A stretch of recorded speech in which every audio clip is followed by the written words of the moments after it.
እናንተ እንዴት ናችሁ? ደህና ናችሁ ወይ? እንኳን ለልደታ ማርያም በሰላም አደረሳችሁ። በያላችሁበት ሰላማችሁ ብዝት ይበል። ዛሬ በጣም ደስ ብሎኝ የመጣሁት ስጦታ ተሰጥቶኝ ነውና ስጦታውን ለእናንተ ላሳያችሁ ብዬ ነው።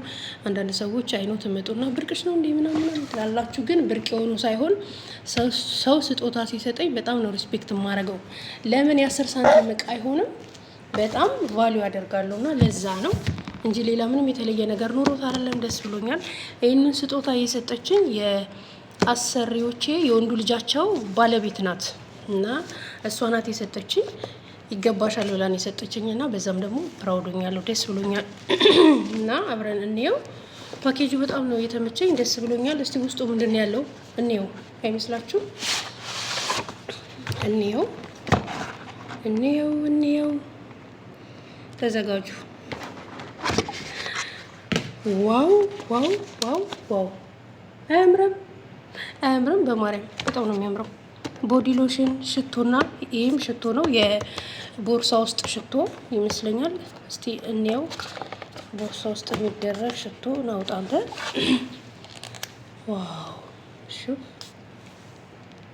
ኦ ማይ ጋድ! እንዴት እንደሚጣፍጥ ሽታው። እኔ ደግሞ እወዳለሁ እንደዚህ አይነት ነገርና መውደዴን ማን ነግሯት እንዳመጣችልኝ አላውቅም። ይሄ ደግሞ ማርያምዬ ውጣ አንተ። የሚያምር ሽቶ ነው። እቃው ራሱ ደስ ይላል። እስቲ አንድ አይነት ናቸው ወይስ አይደሉም? እስቲ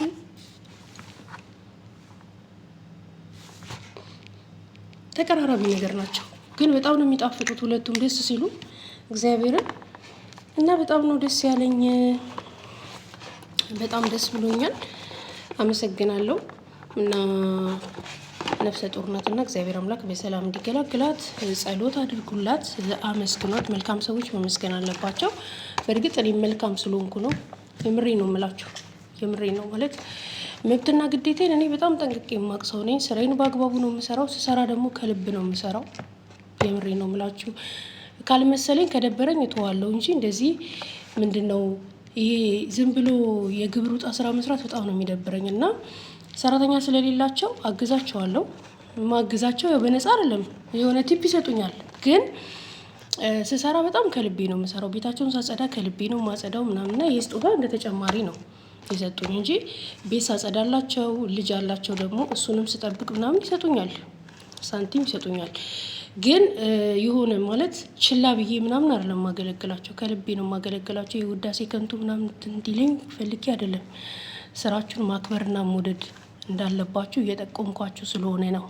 እሺ፣ በዚህ ተረዱልኝ። እና ከልቤ ነው ማገለግላቸው። ስሰራ ከደከመኝ ደክሞኛል፣ ዛሬንን ማድረግ አልችልም ነው የምለው። እግዚአብሔር ምስክሬ ነው። ቤታቸውን ማጽዳት ባለብኝ ሰዓት እኔ ጋር ተደራራቢ ስራ ኑሮ ካላጸዳው ሶሪ ይቅርታ፣ ዛሬ ቤታችሁን ማጽዳት አልቻልኩም። ያልቻልኩበት ምክንያት ደግሞ እንዲህ ስለሆነ ነው ብዬ ነግራቸዋለሁ። ግልጽ ነኝና ለዛም ይመስለኛል እቺ ነገር እንደ ቲፕ ያስፈለገችው እንደ ተጨማሪ እና ይሄንን ነው ብላችሁ አመሰግናለሁ። መልካም ቀን። በልደታ ምድር እቺን ነገር ስላገኘው በጣም ደስ ብሎኛል። ትንሹን ያላመሰገነ ያው ትልቁን ስለማያገኝ በብዙ ስለማይሾም ለዛ ነው ያመሰገንኩት። ባይ መልካም ቀን። ወዳችኋለሁ።